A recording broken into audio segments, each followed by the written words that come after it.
Hi, hello, and welcome. This is Let's Talk About Myths, baby, aka the unofficial Euripides fan club.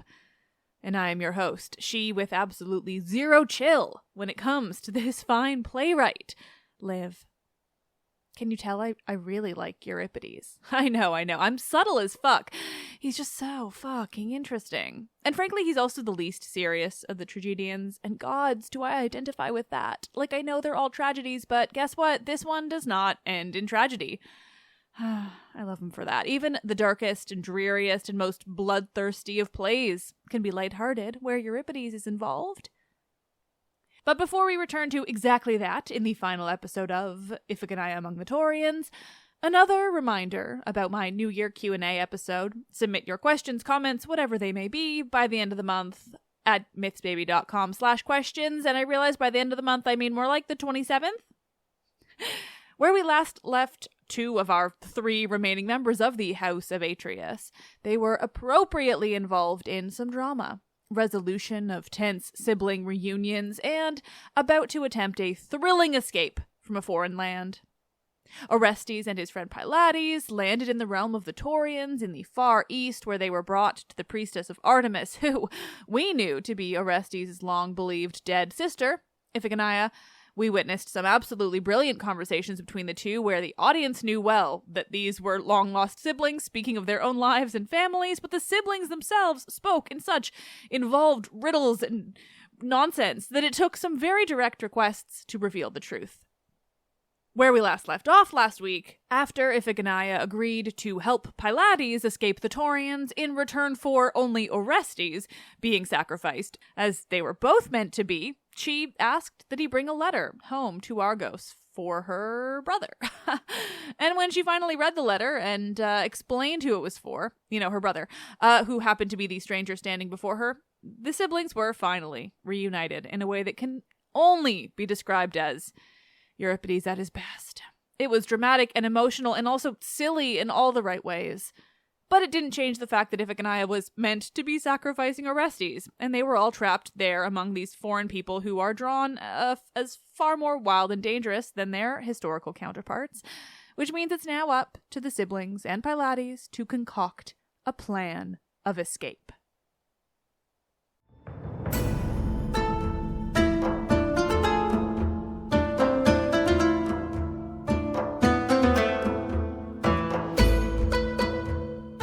This is episode 241, Estranged Siblings, a Mysterious Statue, and a Dramatic Escape. Euripides' Iphigenia Among the Taurians, Part 4.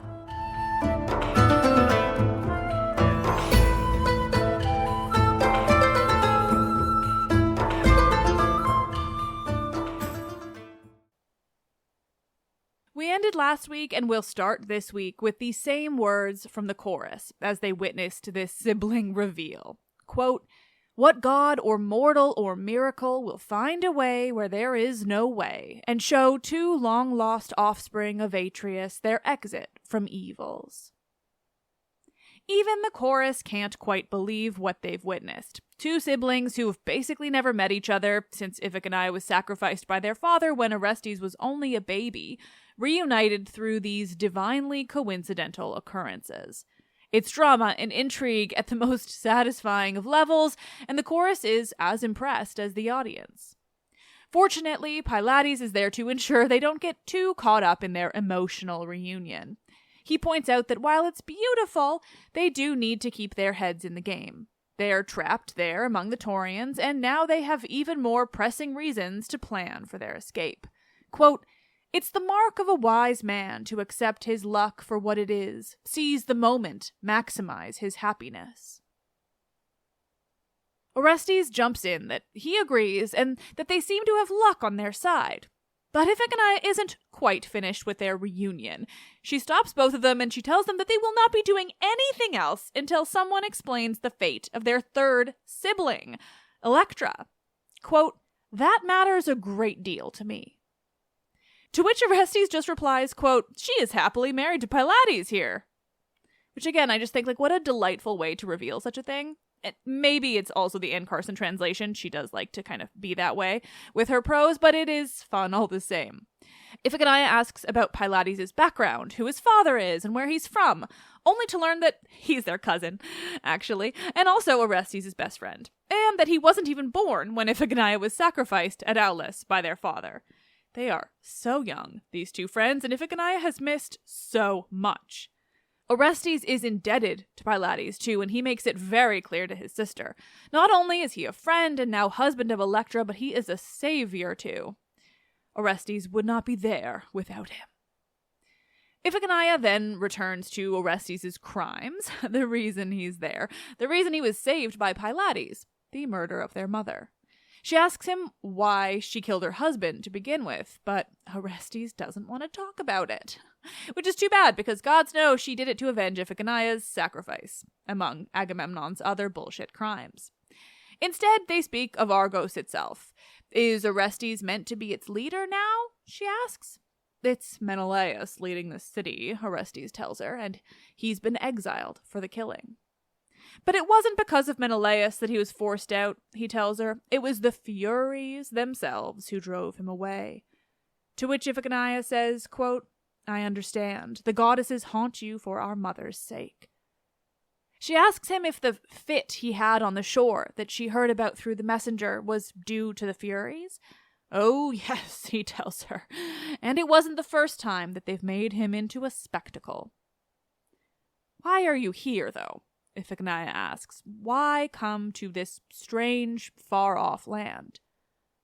It was Apollo who directed me here, Orestes tells her. For what reason? Well, Orestes begins. Here's how it all started. After our mother's death. Quote, I was driven into exile with the Furies at my heels. First Delphi, then Athens, where Apollo sent me to render justice to the goddesses whose names we do not name. He goes on to explain that there in Athens there is a very special and divine court that was created by Zeus explicitly to cleanse Ares of the blood on his hands. Mythologically, this court was sometimes said to be created when Ares killed a man who raped his daughter. It was such a righteous crime that he was tried and acquitted. So famous a trial that it was named for him, the Areopagus, the hill of Ares where the ancient Athenian law courts were located. Courts that were, mythologically, made only the more famous for the trial that Orestes is now recounting to Iphigenia. He tells her that when he arrived there in Athens, no one would take him in, but he was pitied enough to be given some form of shelter. Though he wasn't spoken to by anyone, he was kept apart from them. He says that he played it cool, he didn't make a fuss, quote, and groaning deep in myself that I was a mother killer.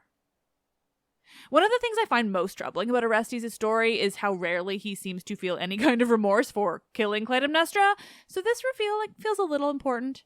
He doesn't dwell on it, though. He continues to tell Iphigenia about his time in the Areopagus.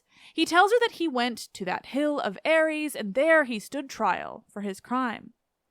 That it was him against the eldest of the Furies, both standing on platforms facing the court.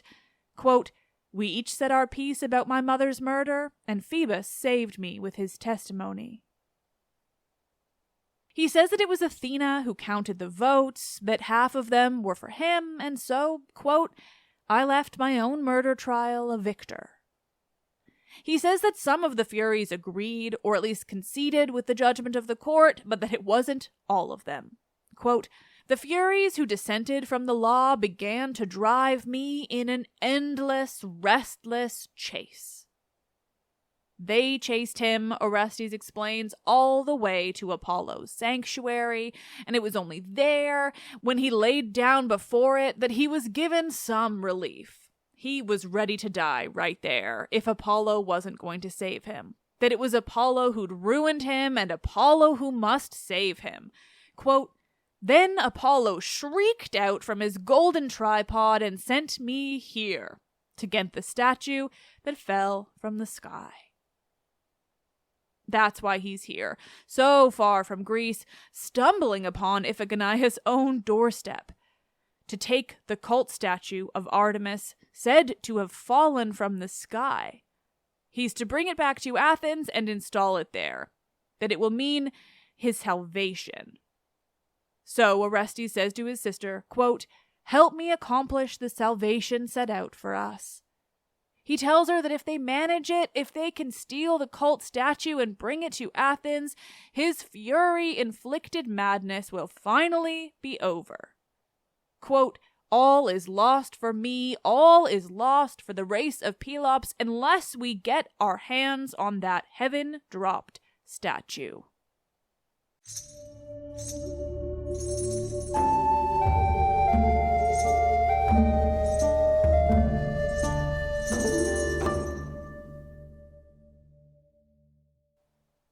The chorus is who first replies to Orestes after his story, after he's begged Iphigenia to help him steal this cult statue of Artemis, the only thing that can free him from the Furies.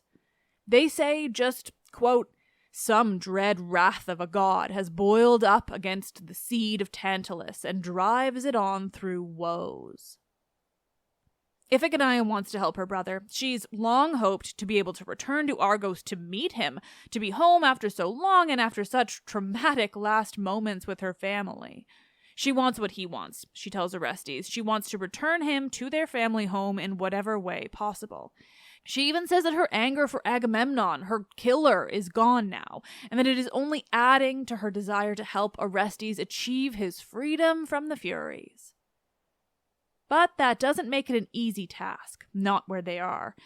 How can we possibly steal not only from the goddess, but the king too, they ask. Quote, "How shall I escape death? What story can I come up with?" Or, she goes on, if their plans work and they get the statue on board the ship, then freedom will certainly be possible. But she doesn't see this plan as necessarily including her. She tells Orestes that it would be fine to die if it meant that she saves him. Quote, "Because, you know, when a man is lost from home, they long for him, but a woman doesn't signify."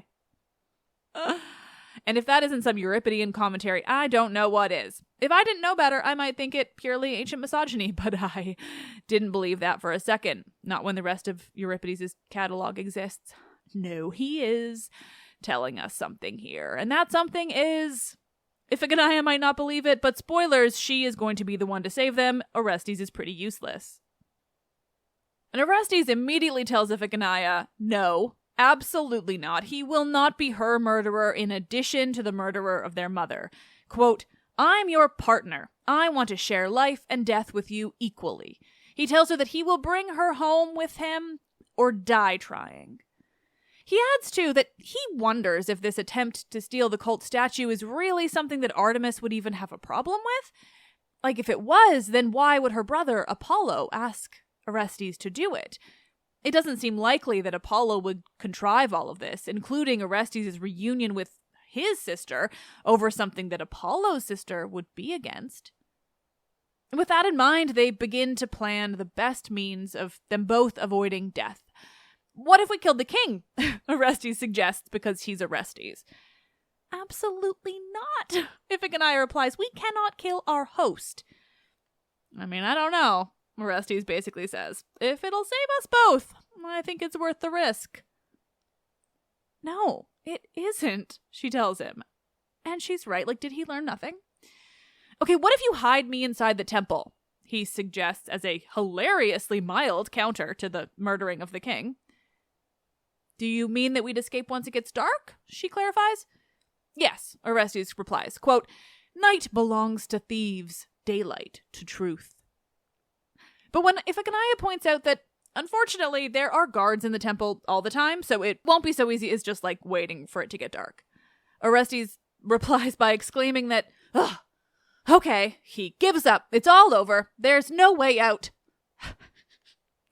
It's very on brand, if you ask me. Like, Orestes is never the idea man.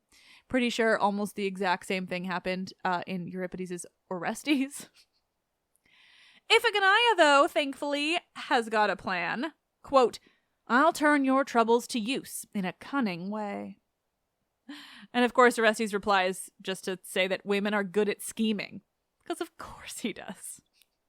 But Iphigenia's next line after the women scheming is, quote, I'll declare you came from Argos, a murderer of your mother.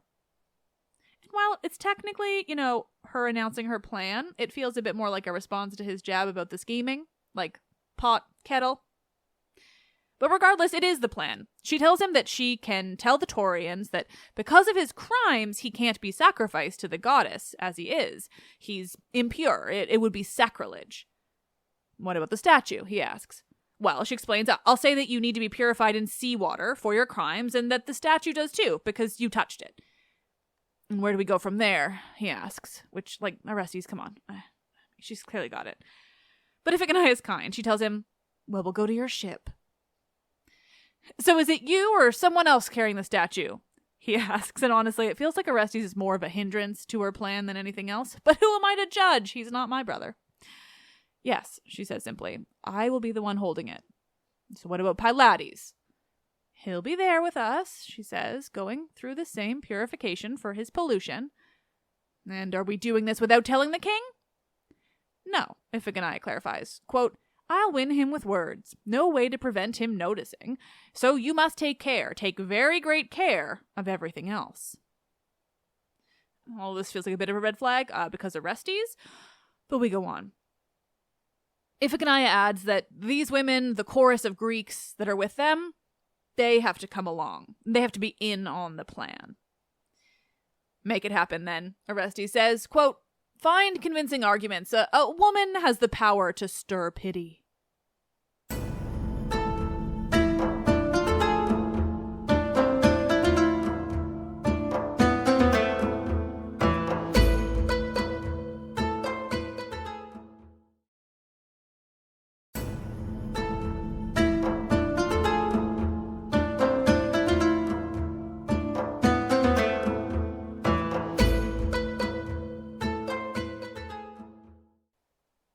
Now that they've finally got a plan of escape, it is up to Iphigenia to make it work with the chorus of women.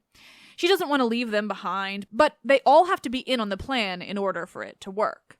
She pleads with them, her friends, her only friends, that her fate is in their hands, that it's up to them whether she gets to return with her beloved brother to see her long-lost sister, or whether she's left to die here among the Taurians.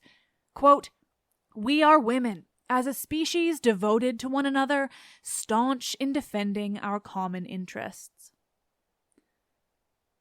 If only that were always true. She goes on. She tells them that they have to stay quiet about the plan and support it in whatever ways they can. That they must remain loyal to her in order for it to work. And of course, if they help her with the plan, it will benefit them as much as it does her. They will be able to return to their own homes in Greece after so many years away. So what do you say? She finishes, quote, if you reject me, I perish, and my poor brother too. So no pressure, ladies. I mean, they're with her, though. It's an easy decision. They will stay silent. They will do their part to make this plan work. So once Iphigenia has given her thanks to the chorus, she turns back to Orestes and Pylades to set the plan in motion. It's their job to enter the temple, she says. And I think that's it. The king is almost here. He's going to investigate whether you've been sacrificed already. And once she said that, she makes a call to the goddess. Quote, "Oh, goddess who saved me in the folds of Aulis from a terrible murdering father's hand, save me now too, along with these men." She goes on, it seems, to tell even Artemis to leave the lands of the Taurians, that it isn't right for her to be here when she could be in Athens, quote, "blessed and happy." And with that, the three of them go inside the temple, and the chorus remains to sing of the bird Halcyon, who flies along the rocky shoreline mourning her husband. They sing of feeling that way themselves, like birds without wings, longing for their homeland and everything in the Greek world that they've so long been away from. They sing of rivers of tears, of the towers of their homelands being toppled, of being driven from their homes, trafficked and brought so far away. They sing of Iphigenia, daughter of Agamemnon, how together they all serve Artemis on an altar where only humans are killed. Quote, But happiness keeps shifting, to fall into evils after good fortune makes a heavy life for a mortal. They sing of Iphigenia being brought home on an Argive ship, how she will go to Athens and be home on Greek soil. What they don't believe, though, is that they will go with her.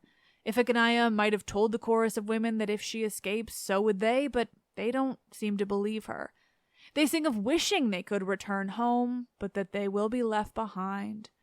They wish they could travel the path of the sun, drop themselves down into their old bedrooms, back into their old lives. And then the king of the Taurians, Thoas, arrives. He's looking for Iphigenia. Just after he asks about her, Iphigenia returns to the stage, and she's holding this cult statue of Artemis. She begins to act out her plan. She tells him that the men sent for her to sacrifice were impure, that she knows this because the statue turned her back on them. And no, she says when he asks, it wasn't an earthquake that did it, but the goddess herself. They're polluted, she says. Quote, they were carrying blood stains from home when they came here. She tells him that they killed their mother, that they've been chased through all of Greece, and that's why she has the statue, that she has to cleanse it out in the open, far from the altar covered in blood. Iphigenia is cunning here. She plays off of everything that Thoas asks her. She says she interrogated the men when the statue turned its back. That's how she learned about their crimes.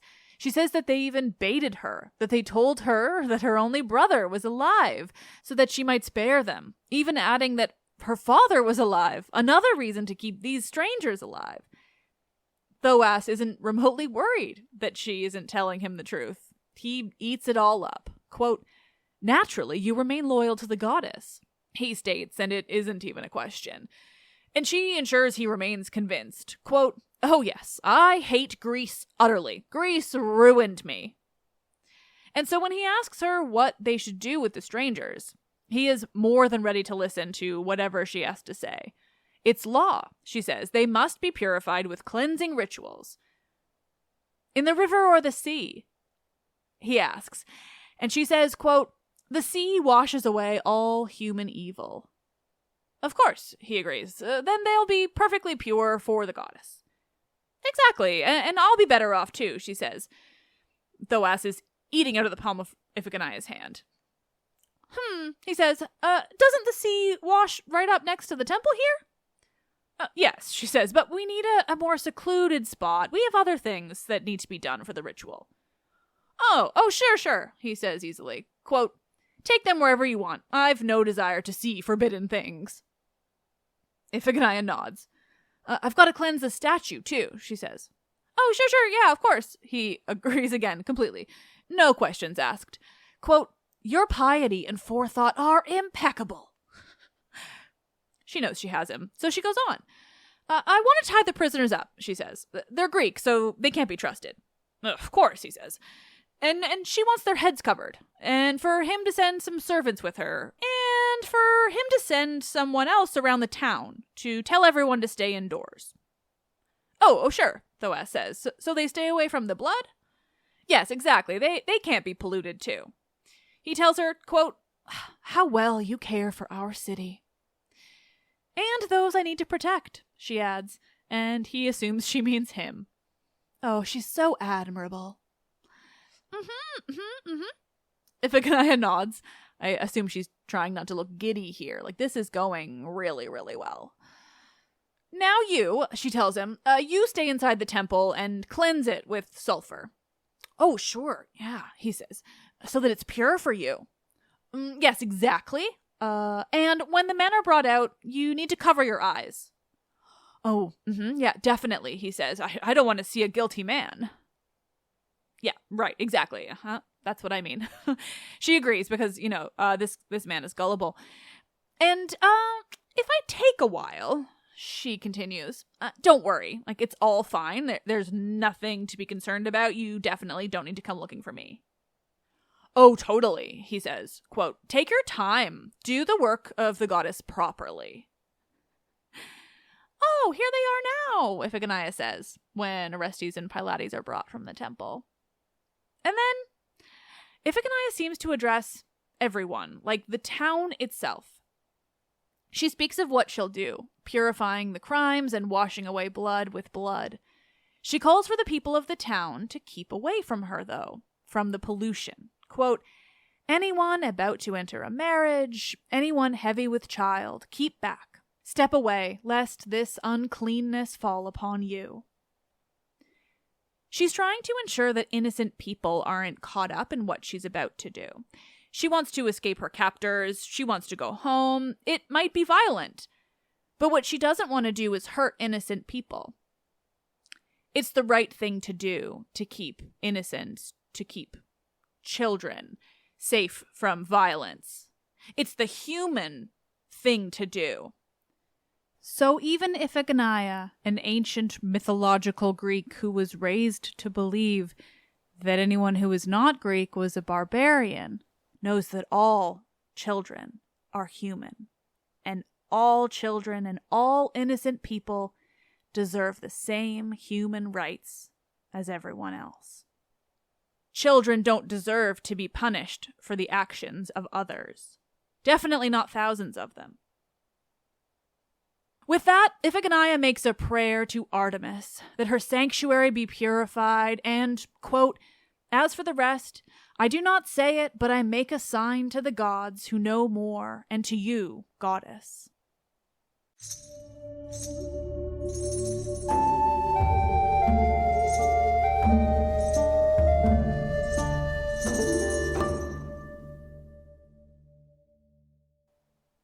Again, it's only the chorus left on the stage while whatever comes next happens off stage. So they sing of the Titan goddess Leto, mother of Apollo and of Artemis. They sing of her trials, her labor. They sing of Apollo, how he killed that snake on Mount Parnassus, how he installed the oracle of Delphi. They sing of how it was once stolen from him by Mother Earth, that oracle, but he ran to his daddy and he complained until Zeus gave it back. And no, they don't describe it like that, but I can't take Apollo seriously. The chorus sings of this return from Zeus to Apollo of the oracle, and that in doing so, quote, he bestowed trust in the singing of the god's word. And it's then that a messenger arrives on stage. He's looking for the king, and he has news. So when the chorus asks him what news he has and why he needs the king, he spills it. The two men, the strangers who were set to die, they've escaped with the help of Iphigenia. Oh, wow. Wow, the chorus tells him. That's crazy. But sorry, guy. The king isn't here. He ran off. Where did he go? The messenger asks, like, frantic. No idea, they tell him. Like, he ran off somewhere. Like, you better go find him, though. They are playing their role well, just as Iphigenia hoped. The messenger tells them, quote, see how treacherous is the female species. You too have some share in these goings-on, don't you? Psh, they tell him. Don't be crazy. What would we care about these foreigners escaping? And also, like, shouldn't you be running off now, like, in that direction away from the temple? Oh, no, I won't, he says, not until someone else tells me if the king is inside this temple or not. And so he starts calling inside the temple, like banging on the door and shouting to whoever might be in there. And so, busted, the king exits the temple asking him what all the trouble is about. And I like to think the chorus is kind of looking around, all innocent, like maybe they're whistling. Doo-doo-doo. The messenger immediately tells the king that the women lied to him, saying he was gone, but here he is! But then he realizes, like, he has more important things to tell the king, so he does. He tells the king what's happened, or rather, like, what is in the midst of happening. He tells him how Iphigenia has run off with the strangers, the foreigners, and the statue that fell from the sky. He tells the king that the purification was a trick played by Iphigenia, that she was intending to save Orestes the whole time. Orestes? The king says, surprised. You mean to tell me that the stranger was the Prince of Mycenae? Iphigenia's own brother. Focus, king, the messenger basically says. Like, right now we've got more urgent issues than the family reunion. Like, they are escaping. Right, of course, the king says, making a very confident threat that they won't escape him, before the messenger goes on to tell us all exactly what happened. He talks about how he and the other guards brought the strangers and Iphigenia to the shore where, unbeknownst to them, Orestes' ship was anchored. There, Iphigenia had them stand back, saying she needed to kindle a forbidden flame. Then she took the ropes that held the men from us guards, he says, and stood behind them. Yes, he says, it was suspicious, but we went along with it. And then she started singing and chanting, like behaving as though she was a priest, purifying someone of pollution. Then, the messenger says, after a while of this, we worried that once the men were set free, like they might kill Iphigenia and try to escape themselves. So we watched carefully. And in truth, there wasn't anything to be done in that moment. Wasn't our fault. But then we saw the ship, he says, like the Greek ship was just off the shore, all ready to go. And suddenly the ship was manned with 50 sailors and standing on the stern were the two strangers, free of their bindings, watching as the sailors prepared the ship to set sail. He says that he and the guards, though, they were still holding tightly to Iphigenia, and that they tried to hold onto the ship's ropes and even yanked at the oars, anything to stop it. And they called to the men, asking who they were and why they wanted to abduct this woman. And that's when one of the two men announced that he was Orestes, son of Agamemnon, brother to Iphigenia. The messenger goes on to describe basically getting beat up by Orestes and Pylades, how no one had blades, but those guys, they had fists and feet for kicking. So the guards ran just up a cliff where they could then throw rocks at the ship, still trying to stop them. But there were archers on the ship, and before long, Orestes and Pylades had gotten Iphigenia on board, and, the ship was moving, sailing away from the shore, and the guards could do nothing. They described one of the men as shouting, quote, "We have the prize for which we sailed through the hostile passage of the clashing rocks." And so they sailed off. But when the ship was finally free of the harbor, the messenger goes on to say, there was a horrible wave and terrible wind, and it was pushing the ship back. Though they kept trying to move forward, but it wasn't working. And it was then that Iphigenia got up and began to pray to Artemis, calling to the daughter of Leto to keep her priestess safe, to send her back to Greece and forgive her for stealing the statue, to understand why she did it. Because if any goddess understands the love of a sister to her brother, it's Artemis. The ship kept sailing, but it also kept being thrown back towards the rocks. And that's when the messenger ran off, he says, in search of the king. That's all he saw. He came here to tell him what was happening. He believes that Poseidon is stopping the ship, that there's a terrible wave or a storm. Poseidon's on it. Maybe he'll dash it on the rocks, and then the brother and sister can be returned there to the Taurians. Thoas is thrilled by this turn. He is ready to watch the ship be destroyed, if that's what Poseidon's doing, or sent back to his lands by the waves. He calls on everyone to head to the shores, to watch as it is brought back, to watch as the children of Agamemnon are thrown back to the shore or killed in the sea. And he turns to the chorus, telling them that they will be blamed for their role in this, and for just being Greek, because it's the villains who blame and punish people just for where they were born.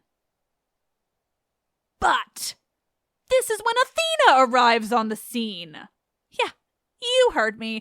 Athena arrives not on the stage, but on the Deus Ex Machina, the machine, the crane that holds the gods above the stage so that they can appear at their most godlike. And she speaks to Thoas, telling him quite simply that he's got to let them go. It's all over, buddy. It was Apollo who decreed their actions, and it was he who sent Orestes to steal the statue, he who ordained their escape.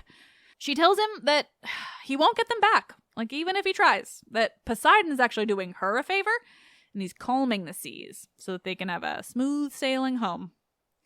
And then she speaks directly to Orestes, though she notes that while, he isn't there, he can hear her all the same. She tells Orestes to listen to her words, to take the statue and Iphigenia and go. When they reach Athens, there's a spot on the edges of Attica, a place called Helai. There, he's to build a temple to Artemis that will house the statue. He's to call it Tauric, after the Taurian lands. He's to establish a custom there. Quote, when they celebrate her festival, let them hold a sword at a man's throat and draw blood. Then she speaks to Iphigenia, explains that she needs to maintain her status as a priestess of Artemis, and she will do it in Brauron.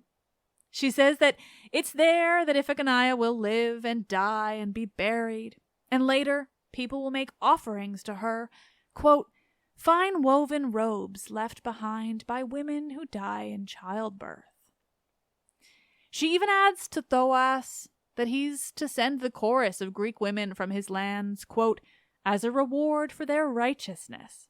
She announces that the trial Orestes went through on the hill of Ares will become standard.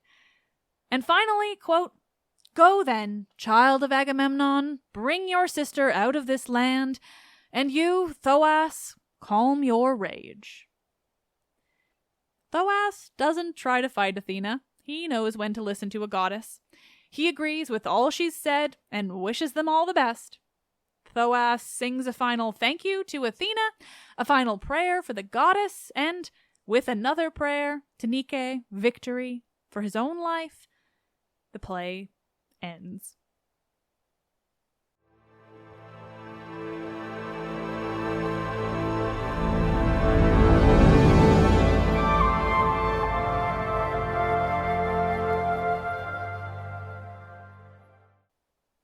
Oh, nerds. Thank you so much for listening. I want to talk more about the ramifications of this ending and everything that Athena decreed, because much, if not all of it, is based on, real Attic customs and, court systems. But I've had a horrible few days, and I am far too emotionally exhausted to write or speak another thing into this microphone. So we're going to leave those for another day. I will just say, in case I forget to say it, for all he includes a couple of silly misogynist jokes, I love that Euripides writes misogynist statements into his play and then proceeds to have the women be the most competent characters in the whole thing and be the only reason that the heroes survive and that it is not a tragedy at all. He's perfect. Anyway, I've got a guest lined up to talk all things real worship of Artemis for Women's History Month. So this will not be the last that you hear of the goddess's real-life customs, particularly Brauron. Whew. But for now, let's just finish off with a lovely 5-star review that came at a particularly appropriate time for me. This one comes from a user called Flawless Joe in the States. So good! Liv does an amazing job making the classics relatable. I also love the recent dive into ancient geography. It's so crazy cool hearing about ancient places and people who still exist under the same names. Thank you, Flawless Joe, and let's keep it that way. Let's Talk About Myths, Baby is written and produced by me, Liv Albert. Michaela Smith is the Hermes to my Olympians. She is my assistant producer. Laura Smith is now the production assistant and audio engineer. Select music used in this episode was by Luke Chaos. The podcast is part of the iHeart Podcast Network. Listen on Spotify or wherever you get your podcasts. Help me continue bringing you the world of Greek mythology and the ancient Mediterranean by becoming a patron, where you will get bonus episodes and more. Visit patreon.com/mythsbaby or click the link in this episode's description. Thank you all so much. You are lovely. I am Liv, and I just really love Euripides. I think he's brilliant. I want to give him a hug.